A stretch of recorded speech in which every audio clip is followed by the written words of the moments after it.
think my computer can handle that. Yeah, that's cool.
Oh, hello.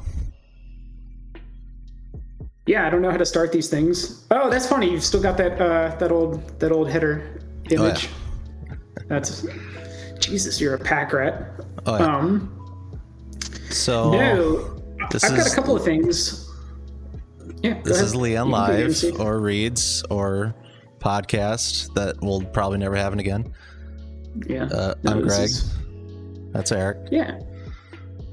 And I'm the drawer and writer. Greg's the co-writer. Unfortunately, Jimmy G lives halfway across the world, so we can't exactly like plug him in onto any of this. That's like he's also like him. He's in Poland, so he's like next to a war zone as well. Yeah, it's probably not good. Yeah. But isn't Poland always next to a war zone? Let's be honest. I mean, so I'm just going to jump into it. First of all, as a disclaimer, I really do curse a lot, and I'm sorry for that. So don't kill me, anybody watching this. But I just wanted to jump into it and say that we wanted to do this in order to kind of fill a void for people that are trying to collab or make comics and maybe haven't gotten the precise help that they've wanted from YouTube or blog posts and stuff like that. But the first thing I want to know, Greg, and I've never asked you this, you never read a comic before we started to make a comic. Number one, was it hard writing a comic when you've never read one? And number two, did you put any research into it? No, for both. You actually sent me a making comics book. I remember that. And yeah. That was very early on, and I did not read that at all. It was weird because the way we approached it wasn't really as like, we're making a comic. This is something that, has to have a bunch of panels and then a page turn and then a bunch of panels. And like, I never thought of it like that. I was thinking of it more as like, this is a story that we're making, but it has the constraints of like 24 to 27 pages, something like that. I think that was aided in the fact that I was the artist. Yes. So like we didn't have to have constraints and we didn't have to outline things like that. And typically in a comic creation thing, the process is, the writer is a lot more involved in I think the panel creation, or at least like a generalization of it. But I remember some of the first scripts, we were just writing everything, and it's just like, we'll figure it out in the end. Yeah, we just started with really rough outlines, and those outlines are what turned it into an actual story. It was there's a lot of like moments going through the old outlines of just like, they start a fight and then they resolve the fight by something else happening, and it's like we get to that point in the comic and you're like, okay, and what are they fighting about? So yep. Yeah, it's very much we'll figure it out when we get there, which that's one of the things that I never kind of saw on any like platform, YouTube or blogs and stuff, was how is it collaborating with people? And I think that the unfortunate answer is that you have to be real fucking good friends, and you have to really not like have thin skin, I guess would be the right thing. Because I mean, there were so many times where it's just like, oh, okay, I don't like that idea that you had, and we just had to kind of like go with it. I probably did that more than you did, but you're a very casual kind of guy, which I think helped a lot. But I distinctly remember, and maybe you have a different experience with this, that I, more than you, like saw stuff that you read and I was like, no, we're not doing that. I'm sorry. And I don't recall if you did that much to me, like maybe a few times, but I think I was the more dominant personality in the thought process, I suppose.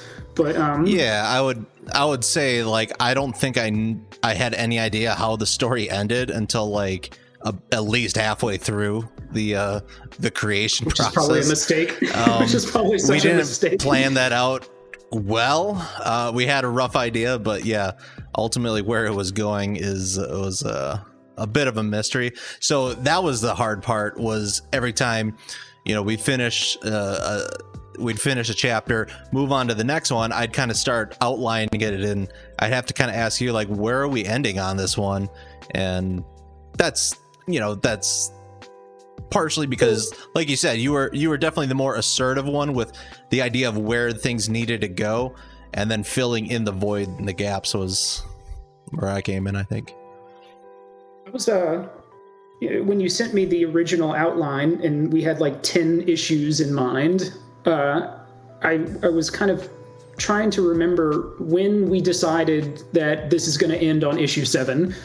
And I just cannot for the life of me remember, like, because that has to be a non-intuitive writing process, because number one, we're not dealing with a publisher, so we can do whatever we want.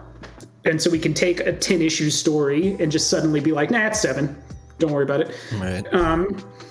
And that's something I wanted to touch on, because this is also not spoken about a lot, in that when you're doing indie comics, there are no rules, there are very much rules in traditional publishing, but it's just never said enough that, like, hey, just do what you want to do, satisfy yourself, do something that seems to resonate with yourself, instead of trying to, find an audience, because I think that, like, when you make something that you're proud of, it's naturally going to be 20 times better than something that you're trying to just, like, hard line into a genre or something. But no, I just when did we decide that it was not going to be 10 issues? Do you know? I really don't remember. I mean, let's keep in mind this process lasted from 2015 to 2021. This was a 6-year journey making 7 issues. And not for lack of trying. It's just, it wasn't the primary thing in our lives. It was always on, the outskirts, and something we kept coming back to time and time again.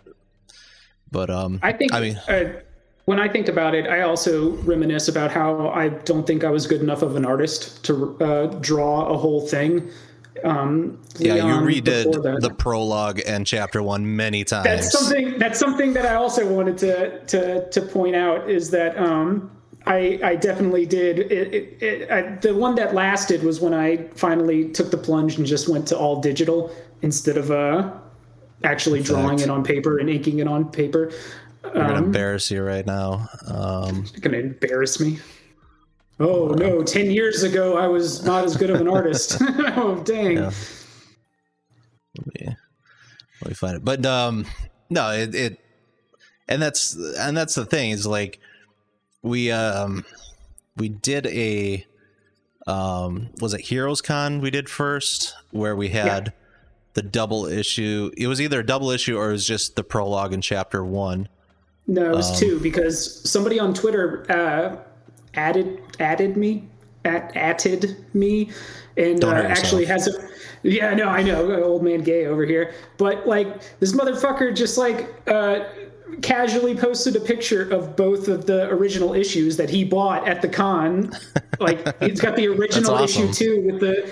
Well, I told him, I was like, oh man, that second issue cover was garbage. I hate everything about that. I don't know why. I don't know, maybe if it's the compilation or anything like that. But all right, so this is the original drawing.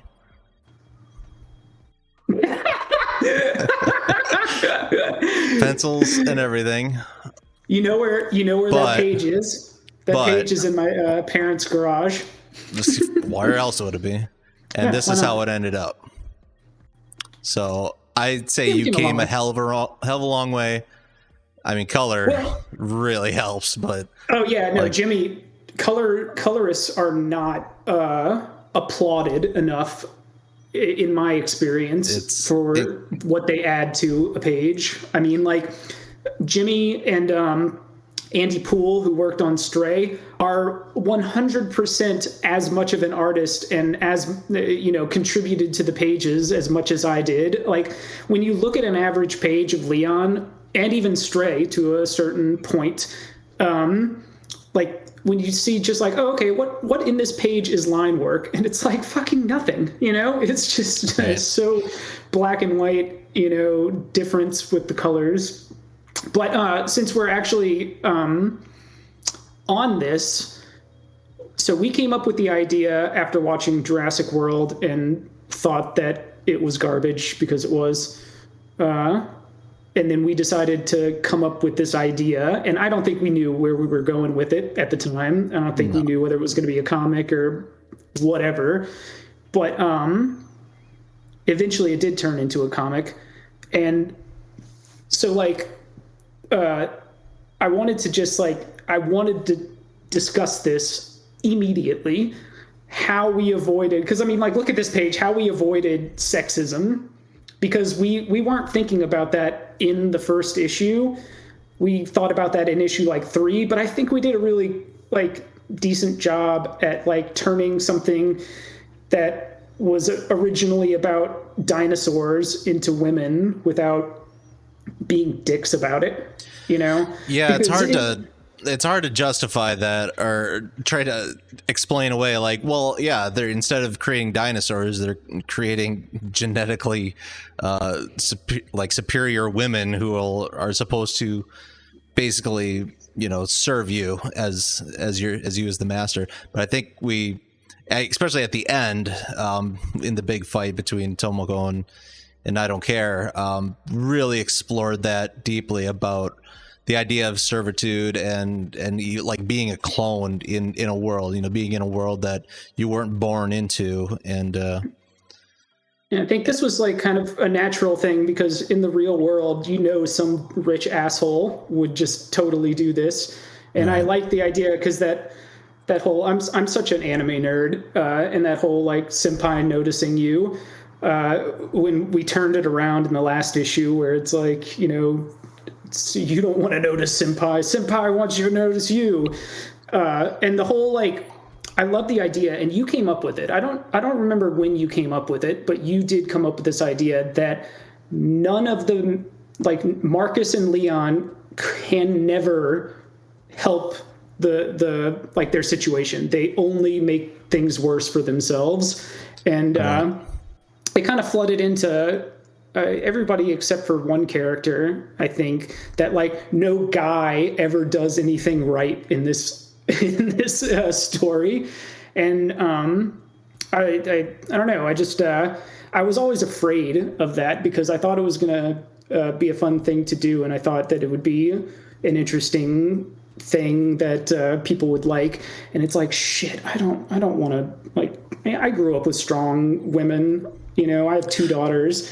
I didn't want it to be like go that way. And I was really worried about it at the end of this issue where I'm like, oh shit, like how do we avoid being like typical dude jerks, And to be honest, like the original, not the original script, but the original outline that we did initially had a lot more college humor jokes, a lot more sexism jokes, and not like being sexist or anything, but like I said, like just young guy kind of, locker room talk. And we ditched that very quickly. And we even in chapter 3 during the lunch, during the lunch discussion, which is my absolute favorite section of the book because it is mirroring my favorite part of Jurassic Park, where all the characters sit down, they don't even see the extent of the park yet, and they just systematically like dismantle this thing that Covington and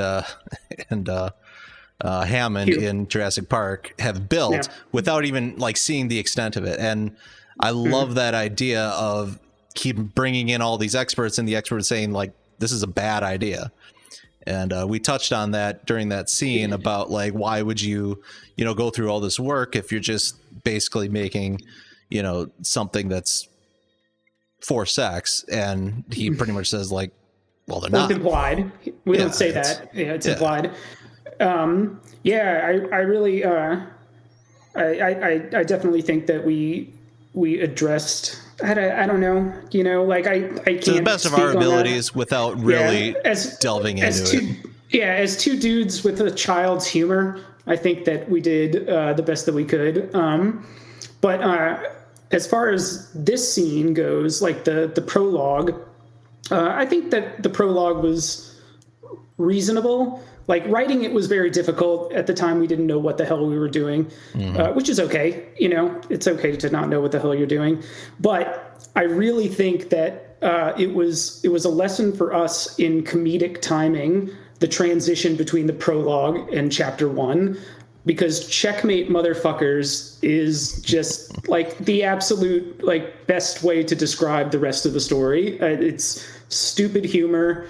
It's it's showing the character's arrogance and just like competitiveness in one sentence. I hate that, by the way. I hate that. I hate that I did that. Yep. I hate it. I don't know what I was thinking. I was being edgy. Don't do that. And go up a little bit. Okay, so that right there. Nope. Oh, yep. That's apparently a no-no. Well, it's apparently a no-no in comics to do on the left-hand side 2 panels and then a full panel on the right, because it's confusing. Yeah. It's confusing for the... Not sure if you should read left for right or top to bottom first. Yep. That's definitely... I mean, it's a small problem, but I just wanted to address it. Artistic liberties of a independent comic. We do need to point out that this house right here, that was your house. That was the house I was living in at the time, and you nailed it. Like, just I honestly probably went on Google Maps and traced it. Yeah. Which I will defend to the grave. Tracing. I mean, freaking so many artists that you would have no idea they freaking trace anything. I mean, you're making a completely new thing. Don't, try to mimic like it's something that you came up with. But if you take enough artistic liberty in comics, especially, I feel like it's okay to trace. Freaking Drew Struzan, who's done every Muppet movie and Indiana Jones and Star Wars. I mean, the dude literally has a projector on his wall and traces it.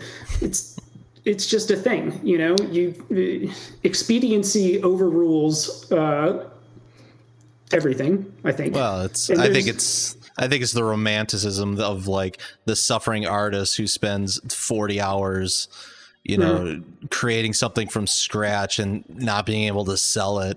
It's like the band that's living out of the van instead of getting a hotel. Well, that's perfectly fine too. If that's what you want to do, if you want to do everything, like, that's totally fine. But I mean, there are people working for Marvel and for DC that I know for a fact trace. I mean, I've got comics from like a Star Wars run that it's like, if that dude didn't trace it, then he's like a god. There's no possible way that he got every panel to look so much like a human without tracing it or grabbing stuff.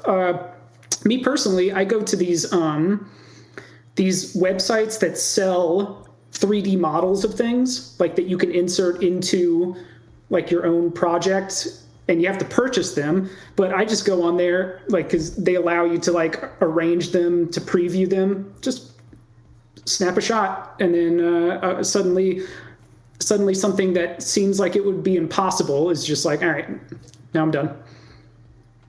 No, and I think it's a fair point also to say that, like, when you're at that level of Marvel, DC, whatever, like, it's a business. You gotta produce on a regular basis, and if you're spending 40 hours on one page, that's not going to fly. They need the stuff done. That also translates well to indie comics, because like with indie comics, I think that the bigger business is viewership, and people are very goldfish minded. If you're not constantly putting things out, I think that people easily just go to something else, so it's the same thing. By the way, like I said, recreating a Wikipedia page, that sucked. That was not fun. Looks great. And also, I think that the thing coming up, the joke where Germany annexed a beer from Czechoslovakia. I keep on reading that and I'm like, oh man, like I don't think we landed that. Yeah.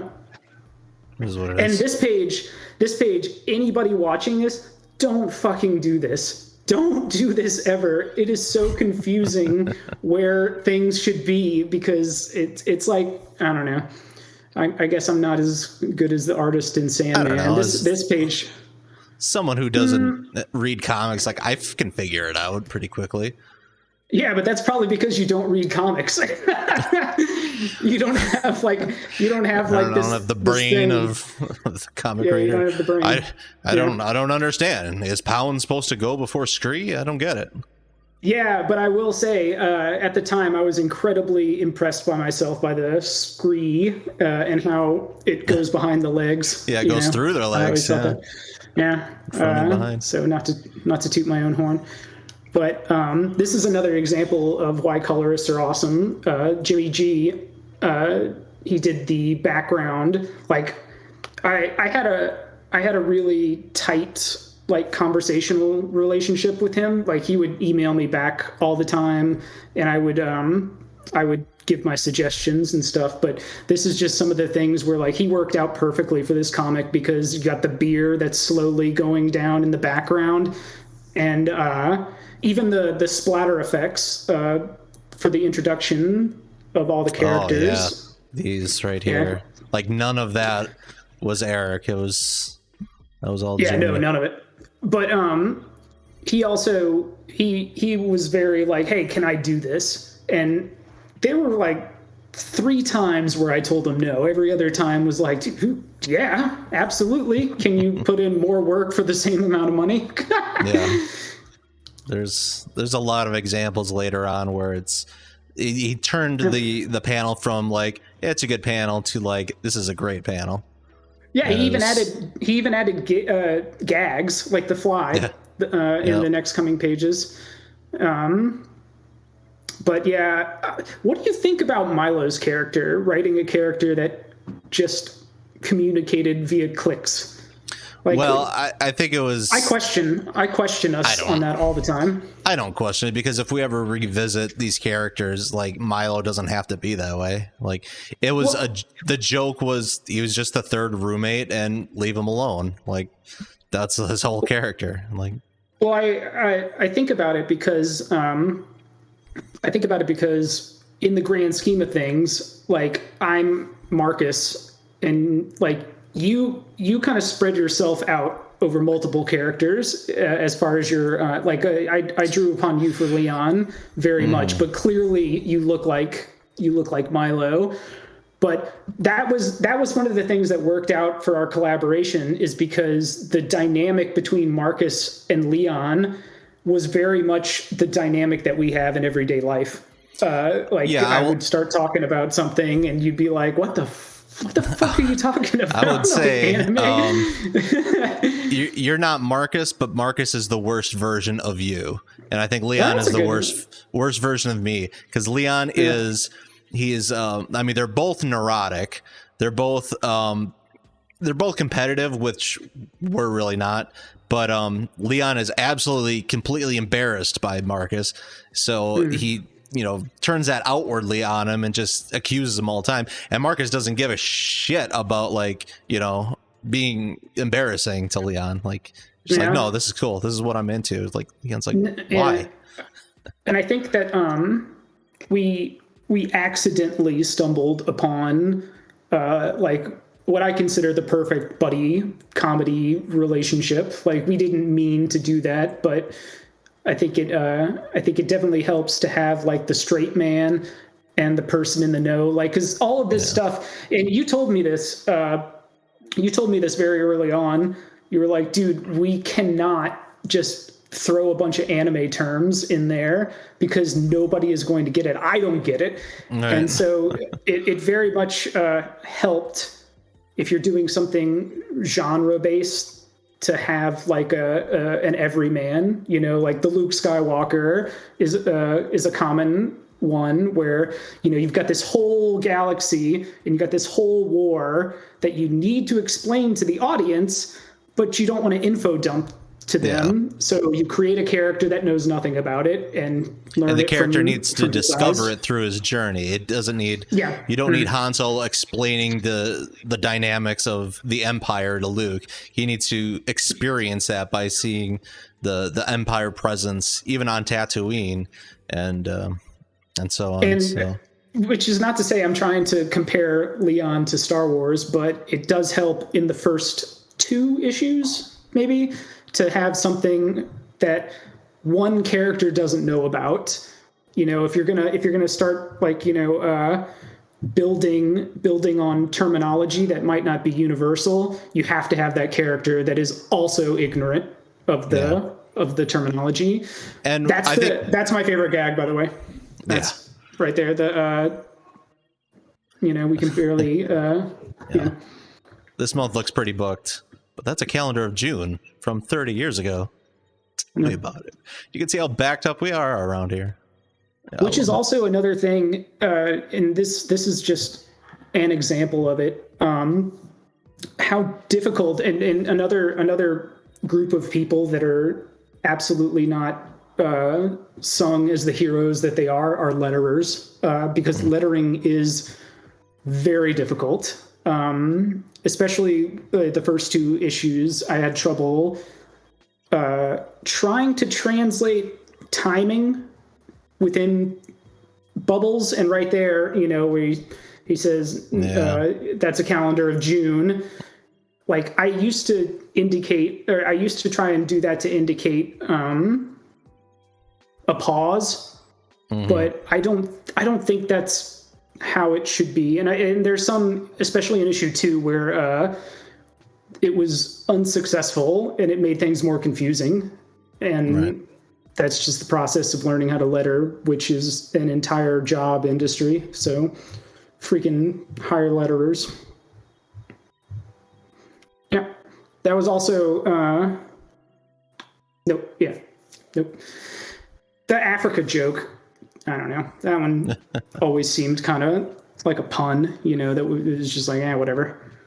But yeah, it was early humor. No, yeah, but that's really all about issue 1. That you know, it's a learning experience. I would say, based off of what you said earlier, don't worry about imperfections. You know, because I redid the chapter so many times, and in the end, it would have absolutely just flown exactly like I had it the first time. I mean, I felt better about it, and if that's, you know, something that matters to people, then absolutely do it. But I would say don't harp on it. You know, there are plenty of comics that have gotten better over time, artistically and from a writing standpoint. But I will say this, from a writing standpoint, it doesn't matter if you have a collaborator. If you're writing solo, that's fine. But have somebody, like, you've been basically my first editor for everything that I've written, books, comics. And even though you participated more in Leon, you know, I think that having somebody that you can trust to say, oh, this is not hitting very well, or oh, this is good. And so I really do think that everybody should have a collaborator, even if the collaborator is not actively writing the comic. Yeah, and you got to be open to criticism. Like, I'm a musician, and the hardest thing for a musician is to listen to his own stuff back, because you spend so many hours practicing and thinking you're getting somewhere, and then you play in front of somebody and they may say, well, you didn't quite hit it, and then start listening to it back is the best thing you can do. And I think it's similar in writing, that you have to give it to somebody else who's going to, you know, not see it through the same lenses that you're seeing it through. Because it's like, anything creative, it's like building a house from the inside out. You know, you're so focused on all the things being in the right places that it's so hard to step back from that and see that everything is, you know, crooked and ultimately not where it needs to be. and it's not it. You know, I don't pass on the fact that I'm lucky to have somebody like you, as well as a few others. But I it's really unlucky think that for that's me. You know, it's going on 20 years of this friendship, and I just can't get out of it.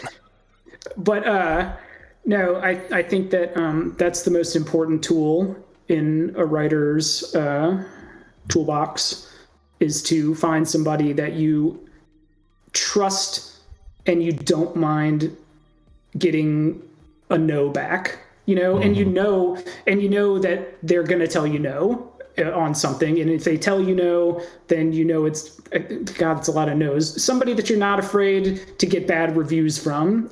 Well, right. This just happened recently, not getting into the what's and whys, but we just had a discussion a few weeks ago about a different project we're working on, and you had gone down a road with a character, and we kind of realized that like that character doesn't need to be there. You know, that character needs to be dissolved into existing characters. So not to add, but to subtract and try to create something better out of what's already there. And you even said like, well, I got to rewrite 1,000 words or 10,000 words or something like that. But like, Yeah. that's the hard truths that you gotta learn, that it's like cooking. Like you gotta boil down the water. You gotta find where the flavor actually is, and usually that ends up taking out rather than adding in. Yeah, it's also like, even with a collaboration, writing I've always considered a very lonely profession, in that you're very often in your own head, and that just adds to the fact that, like, you know, you really should find a group.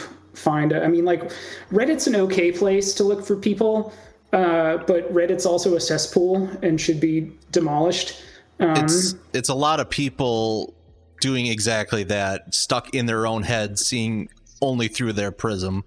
And yeah, there's a subreddit called Comic Collabs, I believe, that was a good resource for some relatively, like, because there's always two types of criticisms. There's the criticism that you know is coming from a place that wants to make your stuff better, and there's the criticism that's just like, I'm gonna trash this dude's stuff, whatever, like, right. Man, everything's bad, everything's the worst.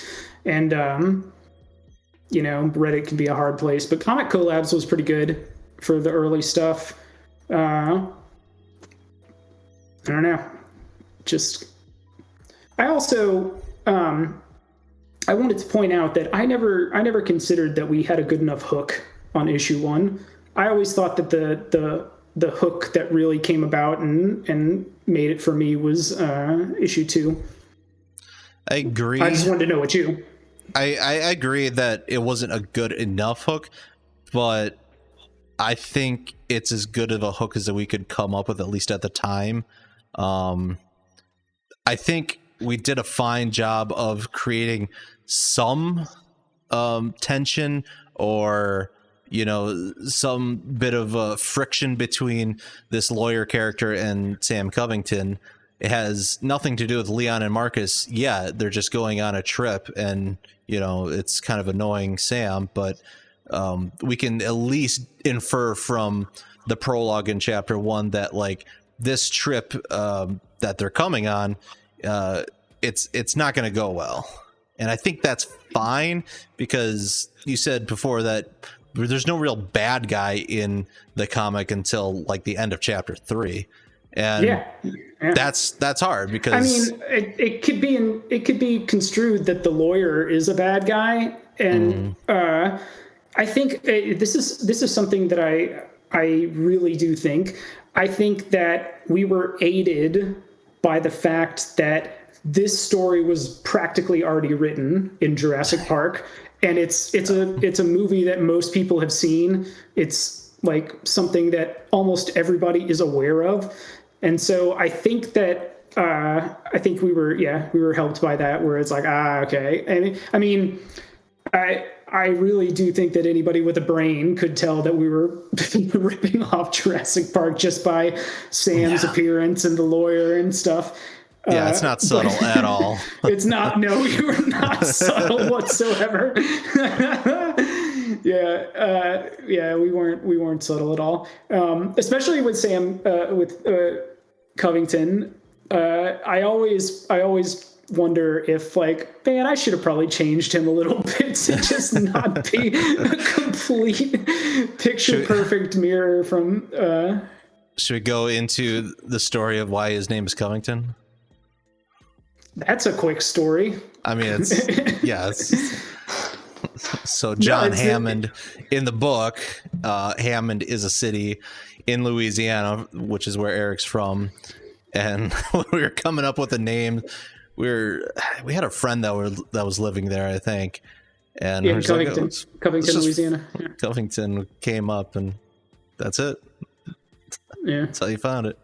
But that's the sort of thing, and this is going beyond the scope of Leon.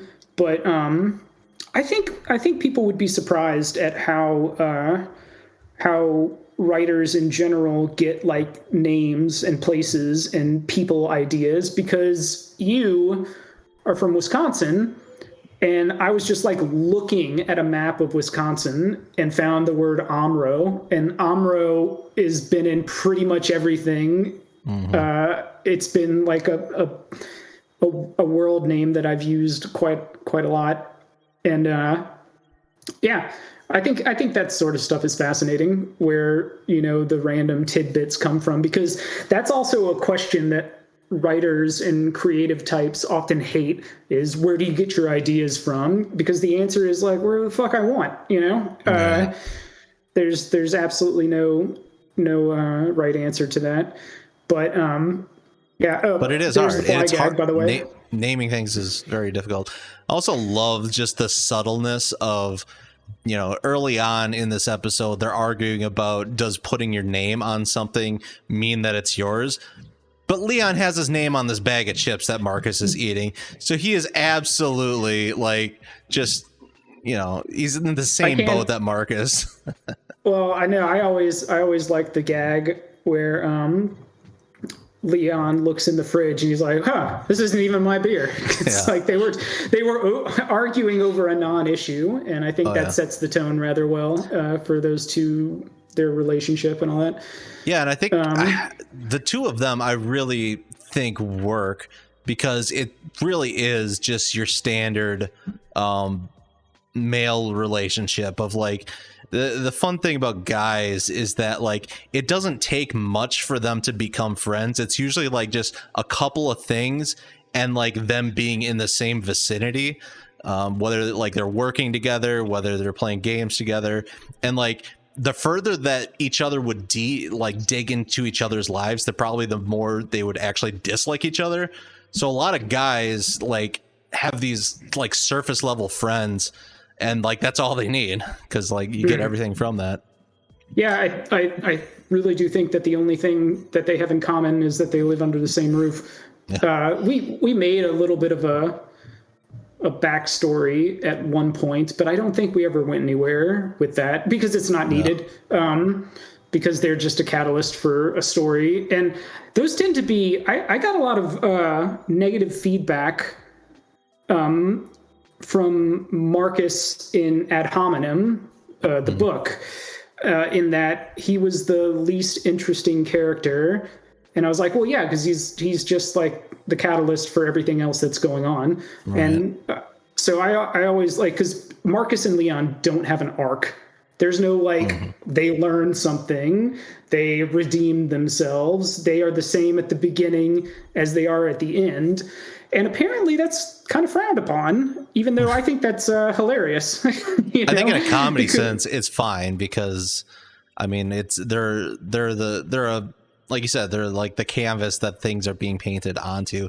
And it's fun to see how they react to those things that are happening to them. I mean, is there an arc? Kinda, barely. Well, there's Leon gives up Marcus really quick. Marcus decides to save Leon really quick. Yeah, that's something we'll have to talk about in the next couple of issues, is that I think it added to Leon and Marcus's chaotic relationship, And I think that because we initially set it up to be chaotic, it was kind of like, oh, okay, well, you're not expecting much, or I hope that a reader wouldn't expect much from such a chaotic relationship as far as like an arc. But I think the arc was definitely Tomiko's. Very slightly, I don't care. But yeah, I mean, she was absolutely the hero of the story. And just Marcus and Leon doing everything wrong. Yeah, and just scrutinizing everybody else, even though a lot of it is their fault. Yeah, let's do issue 2. Go to issue 2. We're under an hour. We could do another one, because I really do think that that's when the hook happened. Right. But this is something that I wanted to address, is the successful integration of extra characters, like, because we've got Hugh that comes in immediately, like page number 1. I don't know. By the way, this gag with the recurring drinks is awesome. Oh, yeah, I don't like to pat myself on the back, but them getting new drinks every panel. But pretty much every panel they get a different drink.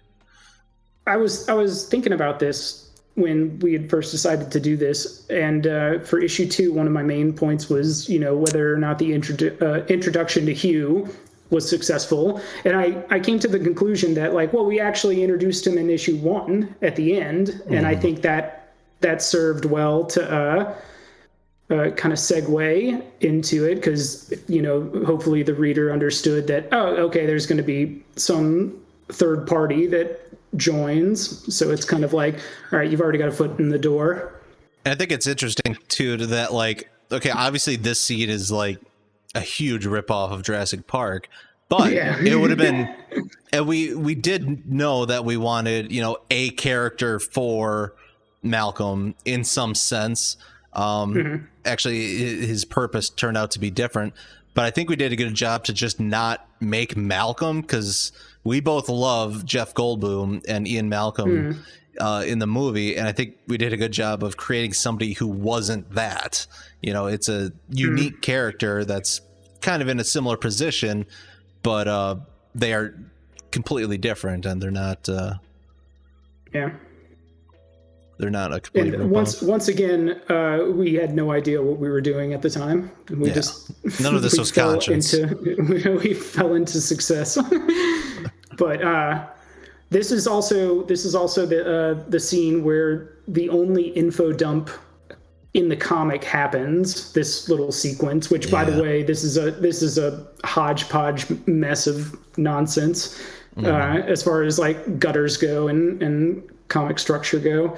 But the 3 panels at the bottom, I consider very successful, because it kind of sets the tone where it's like, okay, you just got this info dump, and a normal person, and I say normal, like somebody who doesn't watch anime and know about it, they would be saying the same thing, I think. And I think like this is the same reaction you would have if I just released I've given all this that reaction many times.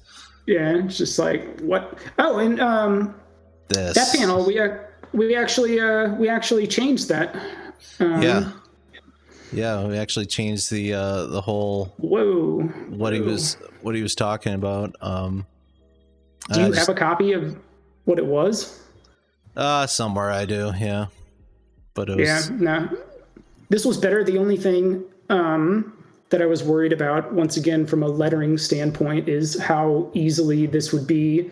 I think it works because their heads are there. No, not even the flow, but like, there's no, usually when you have like a square bubble with a conversation that's going on from like another panel or from another scene, you have the square panel with the quotations, and I was always worried that it would be confusing that they're the ones that are saying these things separately, because there's no color variation, there's no style variation or anything like that. But all right. That's fine. Like it's just What can you say, so? overanalyzing it. Yeah. No, but this was a really boring scene to draw. The plane. I don't recommend. By the way, that's a trace of a picture of a plane right there. Is it? Nice. Yep. I made up the the island. Yeah, well, I got a feeling that wasn't. That's another example of colorists and how talented they are. Oh yeah, because so the original before. picture, it was just the island, like the line of the island. He did everything else. I've always loved these two panels of just their stupid heads, like, huh? It's an underground facility. Oh, okay, yeah, of course. Yeah, of course. It just makes sense. Yeah, and this is kind of another info dump that if I could go back, I'd do it again, but you just can't think like that. Where Sam is explaining the entire facility, and some of it was just like, I don't know. Info dumps are just bad. I mean, sometimes they have to happen. It's always better to just have the flow of information come in over time. But I don't know. I guess we just couldn't have avoided this, or didn't know well enough to avoid it. Right. And it's like, even like going back to the original outlines and stuff, it's because you're going from this, like, from a writing standpoint, you're like, okay, they're here and then they need to be here for the next thing to happen. So when you're inexperienced on that, you're thinking like, well, what can I do to kill 4 pages? Like, oh, well, they're just traveling through the facility. Then you realize you don't have enough time to like explain everything, so you just dump it all in dialogue. Or what you have to do when you have X amount of information that, like, if in a perfect world should be 10 pages and has to be 4 pages, like condensing that amount of information is often, and I mean, like, I see it in comic books all the time, like off the shelf Marvel, DC, where it's like, holy shit, like that's terrible writing, but they probably had to do that because somebody was saying cut it down. They had to cut it down to a couple of pages, and I guess that's just the nature of the beast, which goes against what we said earlier, that if you're an indie comic writer, you aren't held by those constraints. So why the fuck did we do that? Why didn't we give it the amount of time? But I think it would have been boring having an info dump that lasted 10 pages. I mean, they're just on a fucking plane. They like you said, it is ripped off of Jurassic Park. So the scene is in, like, I think the natural zeitgeist of the comic and nerd kind of mindset. But no, I really do dislike how we had to condense things, but I wouldn't know any other way to do it. That's my favorite line of the comic, by the way. I swear to God, if there's a river of chocolate behind this door, I'm gonna lose it. Yes, here we are, the real music makers. Yep. Here we are, the true dreamer of dreams. So that just speaks to why you should have somebody to, and maybe not collaborate with, but to look at your own stuff, because my favorite line is from you, and you've never written anything. I at least had a little bit of experience. Double page spreads. Yeah, kind of hard to see with the. Well, it's something that you don't often hear other people talk about, especially with the physical printing kind of thing, where if you are printing for hardcover, I mean, those inner, you have to have some serious space, because that's the only thing I don't like about our hardcover version, is that it gets cut off. But at this, also 2-page spreads suck. Don't like them. Oh, maybe they don't like you. Well, yeah, but in the last issue, I think I kind of got good at them a little bit. Oh yeah, they definitely don't work for a webcomic style thing. Like, that's definitely not the greatest way. Oh, right here. So for the top of that page.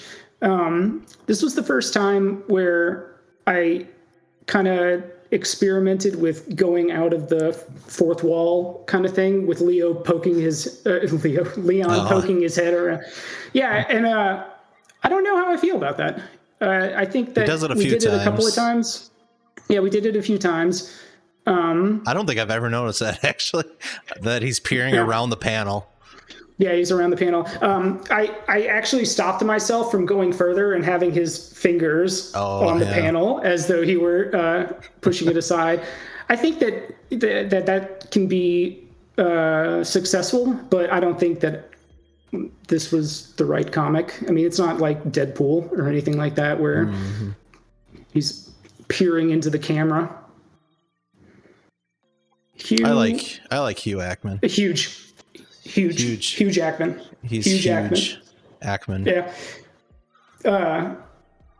Yeah, he was like the first character that I had a challenge to draw, because so far, I've been drawing Leon and Marcus for so long, and I suddenly had to start creating new characters. And Sam was easy peasy because he's basically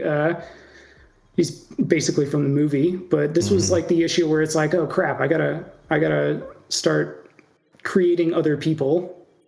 And say what you want, but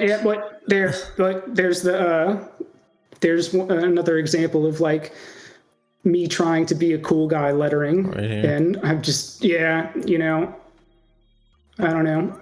That's one of the panels where I think like, man, that's probably really hard for people to figure out where to read. I don't know. I think it flows fine. If you say so. But I don't have the qualifications to read, to know how to read comics.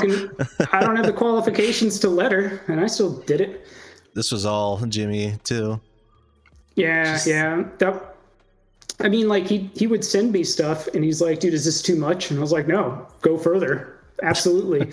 Because that panel was like 5 lines or something like that, and I had all this white space, figuring that like, oh, okay, because this is something that I never thought about until I actually made a couple of comics, is that like having white space, if you're the letterer, if you're doing the lettering and you're doing the illustration, you can have all of this white space knowing in the future that you're just going to fill it up with letters. So don't bother, bother even putting anything there. But it was, definitely Jimmy's expertise. This is always just one of my favorite gags in the first two, with the just driving this golf cart from room to room. Yeah, but see that I considered that to be a successful, like where I don't feel that the plane ride was our best work. I think that that's a successful way, at least in a comedy setting, to get from one scene immediately to another. You know, it almost rings like Leslie Nielsen or something like that. The Police Squad. Yeah, do something really goofy, but you play it perfectly straight. Yeah, and just, ignore the fact that you skipped over probably an hour. Yeah. What do you feel about the slushy machine gag? I like it.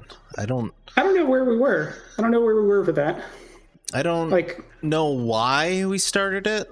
I think the joke is like, it's a lab. There's not that much interesting stuff. So like, oh, Shen's just, we got this cool slushy machine over here. You don't see that in the lab every day. I do like that gag, where, it's like this complicated facility, and it's like, yeah, that's it. That's it. Yep. Just like 2 scenes. There you go. Yep, that's it. Also got a wear goggles sign in the background. Nobody's ever wearing goggles. Yep, nobody's ever wearing goggles. That was another thing that I thought was pretty funny, was that, there are a couple of times where we have signs in the back that nobody's ever, following. It leads to the ruin of the place. Here's an example of how not to make comics coming up.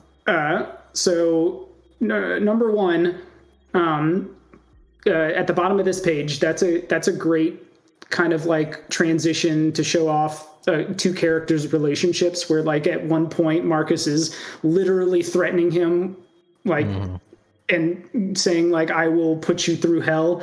To the next one, it's like, oh, you know, like, are you off of your meds? Okay, you're a good friend. Feeling all right?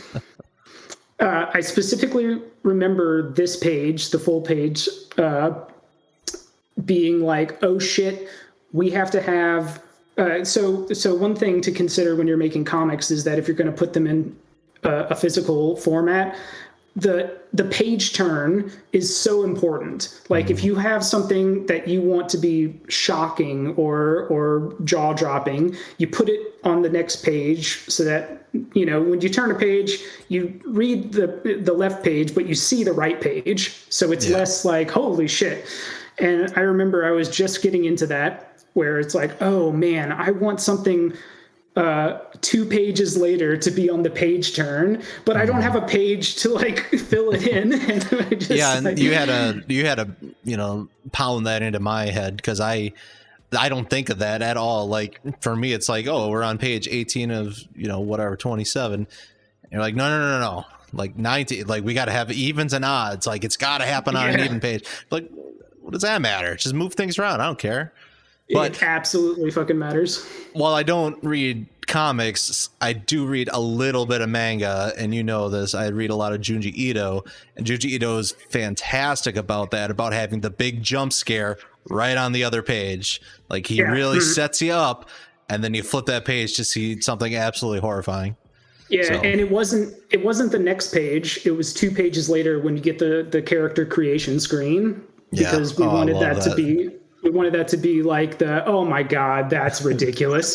And it's like, we needed, yeah. No, I think this is the issue where we did have the whole, like, we have to be careful with this conversation, because this could easily be, I mean, I think it's a hilarious premise. Maybe somebody out there would read it and think that we're assholes, but I don't know. It was just like one of those things where, you know, you're a big player of the Dark Souls and Demon Souls and Soulsborne games, and you actually put a lot of effort into this page as far as like no, this is how it has to be. You have to have remaining points. You have to have a, you have to figure out how to spread out your abilities, and then you go on to the aesthetics. Like you got to get the build right first.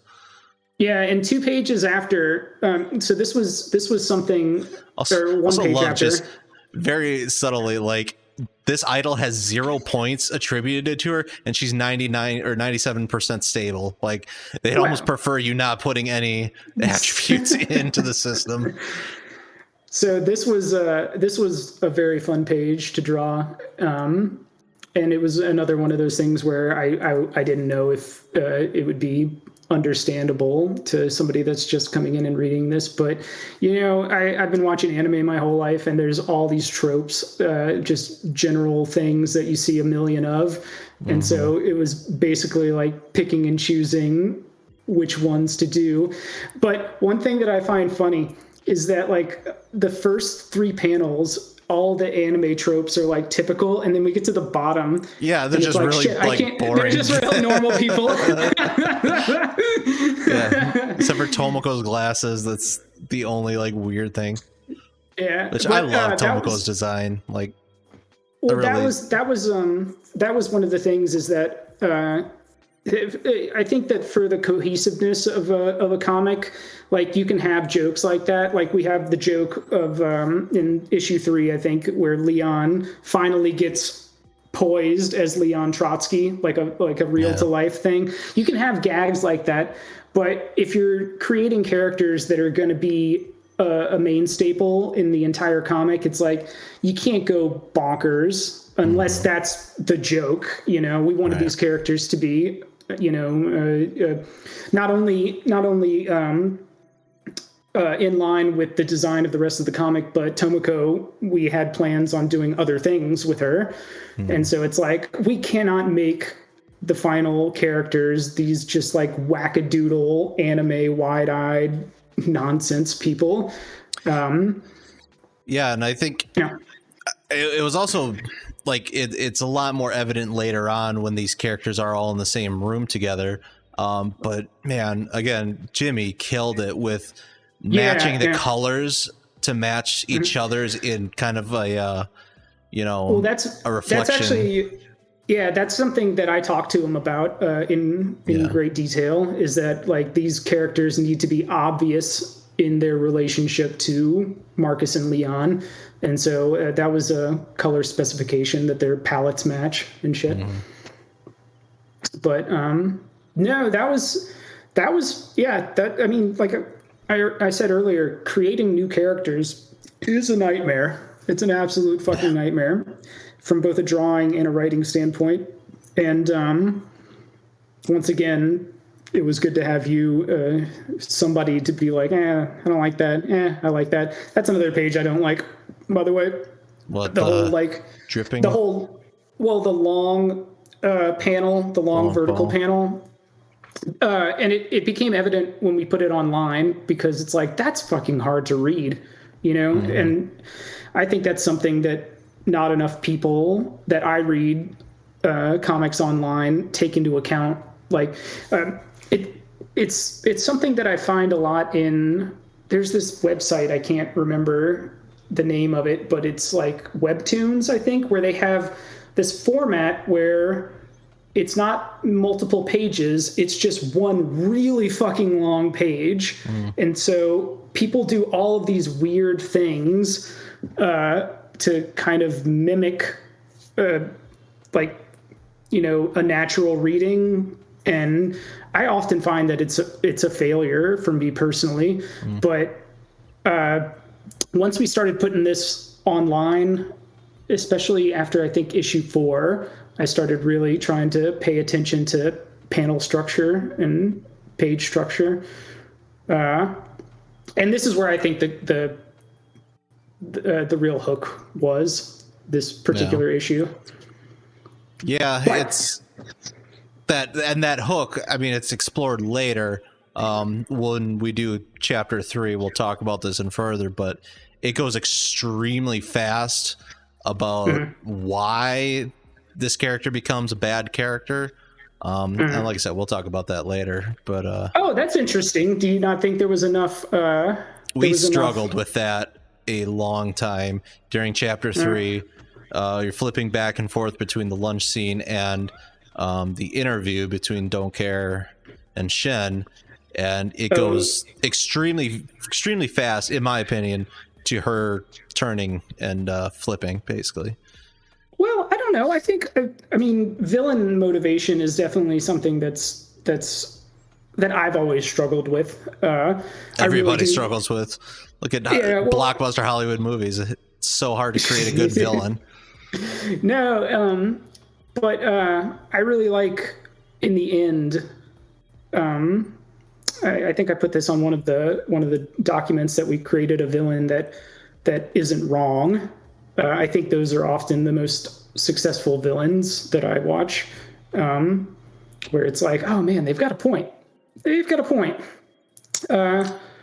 But no, I mean, the only thing I don't like is that, you know, there's no indication of why she just decided to go evil-eyed. I think that in a perfect world, if we were redoing this, I would once again like add a page or something like that where her motivations for being evil are explicit rather than, I mean, not even inferred. She's just waking up evil.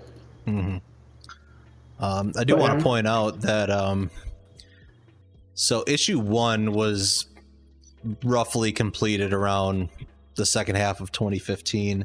We didn't start issue 2 until almost a year later, because I remember when we started it, we went to WizardCon in Chicago.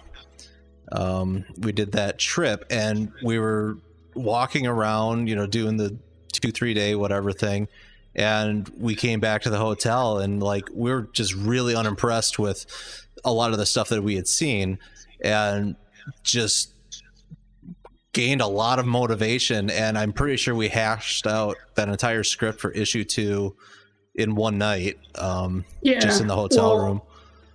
And that, I mean, that would have affected like a differentiation between the themes, which is one of the reasons, and I know you're going to fight me on this because you think it's stupid, but like one of the reasons why I went back and redrew things, because there was, in my opinion, too much of a difference between the styles of issue 1 and issue 2.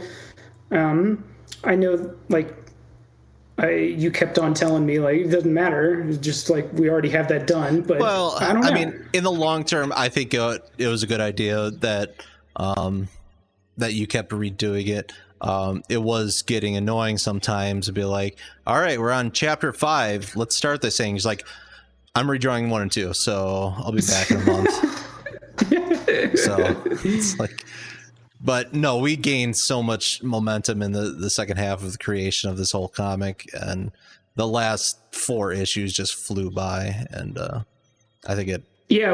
Once we got properly motivated, it definitely went faster, and it helped. Out of everything, it helped bringing Jimmy on to color, because then it's like, oh shit, now we've got somebody else to. Yeah, now we're like really lighting a up. fire under our asses, and you got to keep this guy employed. Got to keep food on his family's table. I think that's important, though, to have some kind of I don't know what the right word schedule, is. Maybe not schedule, but just schedule. Inspiration, motivation. Yeah, because like I said, I don't see many independent comics, at least like on Twitter and at cons, that go further than 2 or 3 issues or something like that. I mean, there are definitely a bunch of good ones that do, but I often, like the guys at Spiro, like, I don't know where the hell they went. They just dropped off the face of the planet. Yeah, I hope they're doing good. I hope they're doing whatever they want to do. I hope nothing came up where they're unable to do what they wanted to do. I just hope they shift focus to something else. Yeah, but it definitely helps having a source of like, oh shit, I got to do this because somebody else is riding. And that can burn you out too. If you're doing it just to like keep the business rolling, the machines turning, that can kill your motivation just as much. I simply do not recommend writing and drawing. And I mean, like, if you there may be people out there that just have the willpower that I do not possess. But writing, drawing, lettering, arithmetic, printing, like it's just that it's too much. Like, and I definitely had several times in this comic where I was just like, I need a fucking break, Yeah. You went back and forth between writing novels and drawing this. Yeah. Yeah, and that's easy because it's just writing. It's not writing and drawing and doing all the other stuff. It helped a lot when we got Jimmy on, because then it's like, okay, at least one of the jobs is taken over. And at some point, that guy from Spiro was going to letter it, but like I said, he kind of dropped off. But just, I mean, it's a definite tax on one's time to do all these. And when you think about it, it's logical, because when you see a comic that's run over a long period of time, normally they have 3 or 4 people that are doing every job independently. Obviously not in some circumstances, but I definitely know why. It was a lot of late nights, which I cannot recommend. No, but at the same time, if you want to do it, shit. Yeah, go for it. Yeah. Don't let. And there's also a lot of things we did that aren't necessary for a comic. Color. There's no reason that a comic has to have color.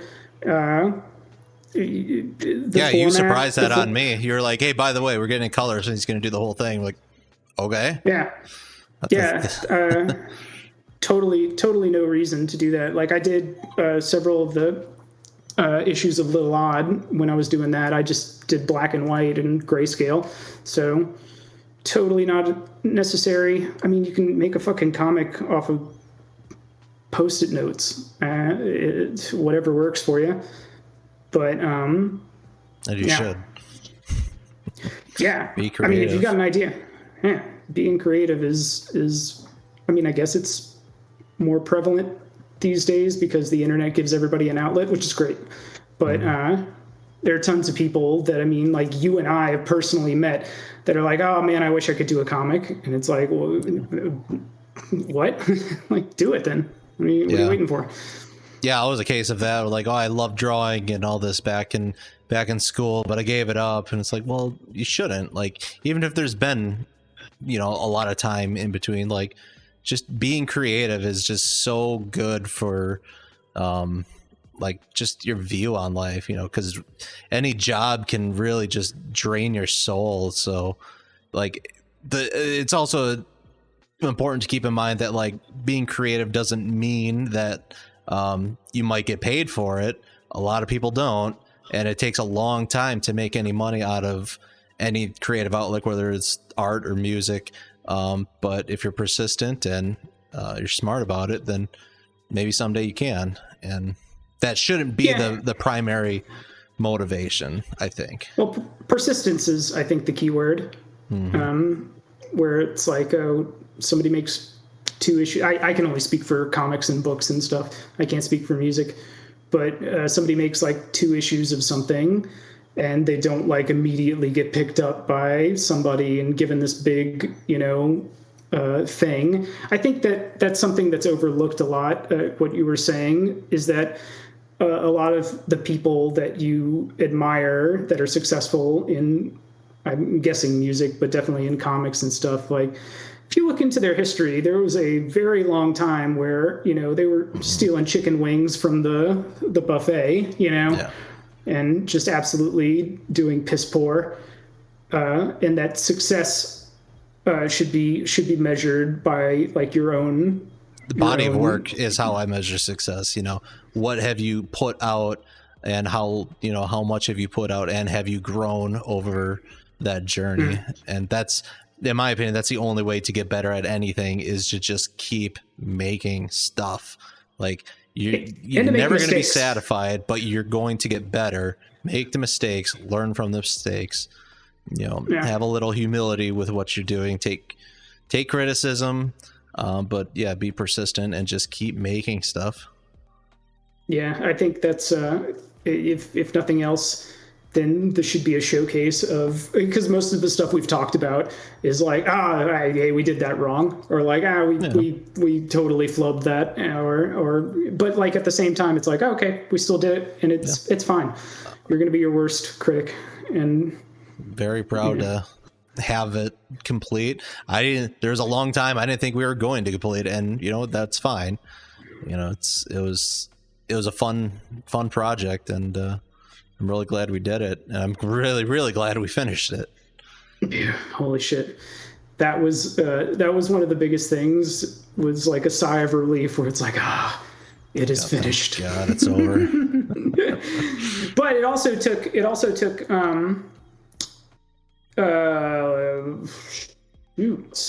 3 or 4 years between completing it and printing it. Which, by the way, we finished it at the beginning of 21. Oh, okay. Then I've gone COVID blind. What do you think cons are worth it? It's tough, because you got to think of it from a complete scale. You're talking about actually renting a booth and trying to sell. Just like, because we never made money at a con. No. It was always a net negative, but we got exposure in some small fashion. And you learn a lot. You learn so much about when you're sitting next to a guy who's been doing this for 15 years longer than you, and he's selling about as much as you are. That really opens your eyes to, like, okay, whatever I'm selling may not be what people want. The guy over there that's selling illustrations of streamers or whatever pop culture prints is killing it, and the person that's selling their CIA novel, that it may be amazing novel, he's not selling hardly anything. So cons is very difficult because you kind of need to gauge what you need to be marketing, I guess. It's a cold bath in that, at least. Yeah, I think the one thing that I would say about conventions that I think got us the most attention out of everything was either when I was drawing something or physically inking something that somebody could come up and see and check out. And having stuff to hand out. Like having stuff to hand out, yeah. Having things to give to people. Like that's the best thing you can do. Just basically a business card. You can be a whole one-page comic if you want. Just have all your info on it, give it to everybody, shove it in their face, make them put it in their bag. That's probably the best thing you can do, in my opinion, for exposure.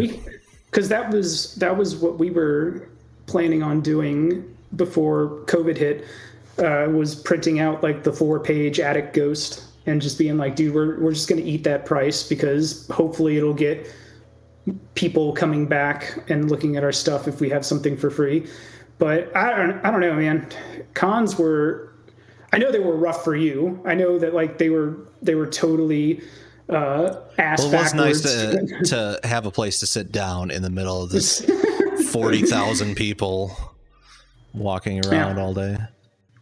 But I would say if you're going to go to a con, then have merch, have stuff you would pass out, and don't expect to make money, because like that's one thing that we even talked about with the Spiro guys. They were doing significantly better than us.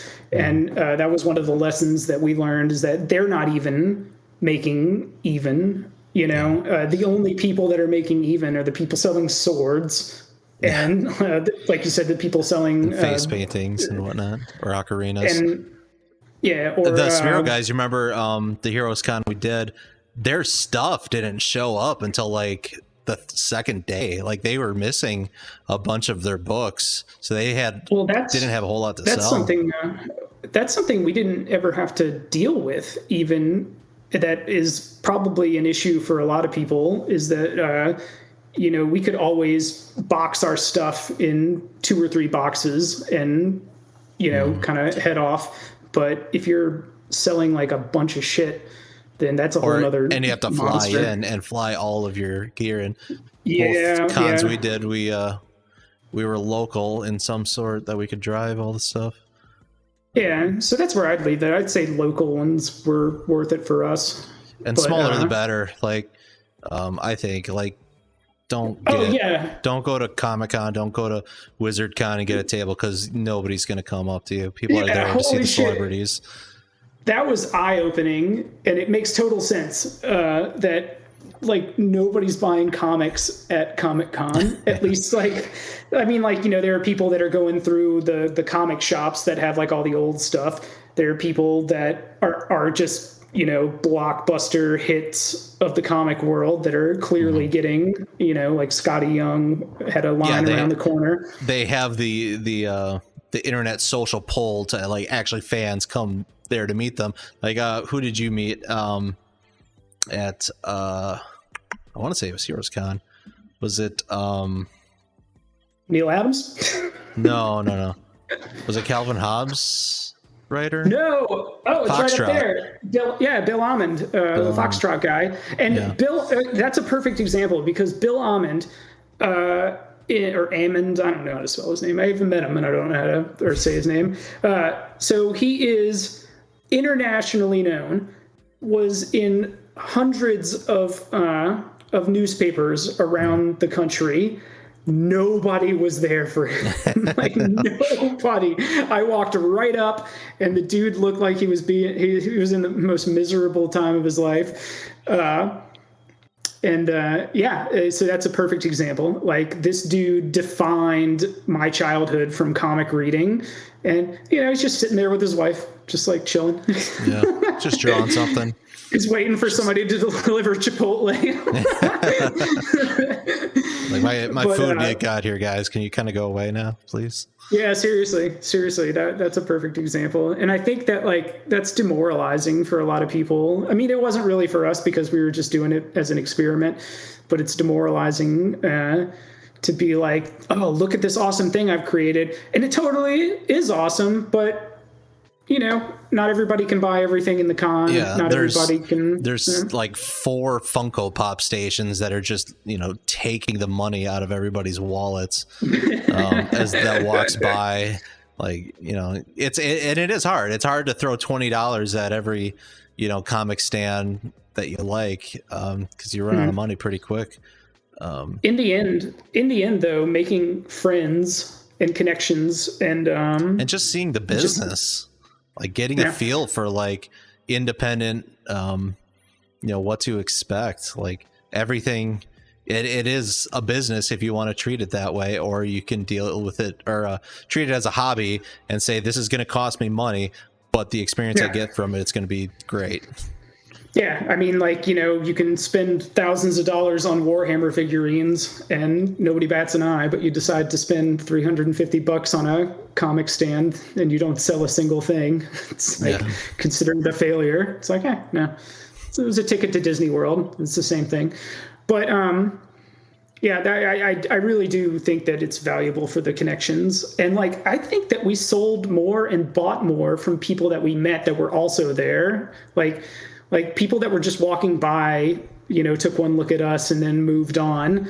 That wasn't really a thing that we got a lot of money from. But, you know, when we started talking to people, they're like, yeah, dude, let me buy your stuff. And we did the same thing. And yeah, you only have seconds to get their attention and then pitch your thing to them. So you really need to have, like I say, you really need to advertise what you have very quickly. And we suck at that.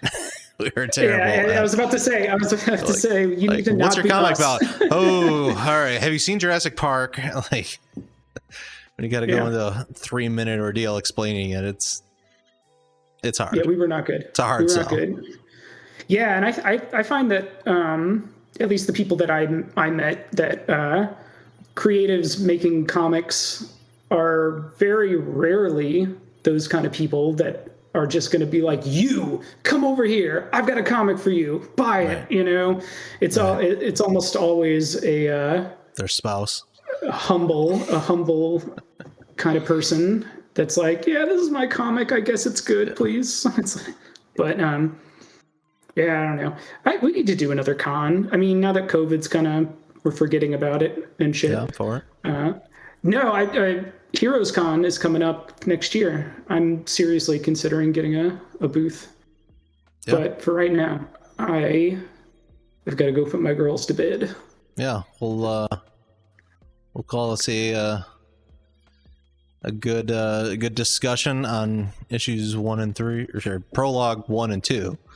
And maybe in a week or so we'll do maybe I'll come back in a minute. I'll come back in a minute and see if it actually uploaded. Okay. Well, for now, thanks for tuning in. We will see you next time.